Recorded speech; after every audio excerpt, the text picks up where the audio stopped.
Tonight we're making orange chicken. This is a much healthier version of the fan favorite that you would get at an Asian restaurant and tastes just as good. First, you're going to create your dredge station. You've got to get your panko flour and eggs. Then you're going to cut up your chicken into small pieces. This is kind of up to your preference, whatever size you want your little chunks to be. And you're going to cover a pan with parchment paper and go to town on your chicken pieces. You're going to throw them in the flour, then the eggs, then the panko crumbs. Then you'll transfer them all to your baking sheet.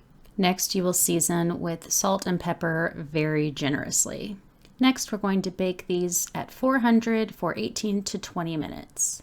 While the chicken's in the oven, you'll start on your sauce. It consists of soy sauce, honey, minced garlic, freshly grated ginger, the juice of 2 oranges, and cornstarch. You're going to give that a nice stir.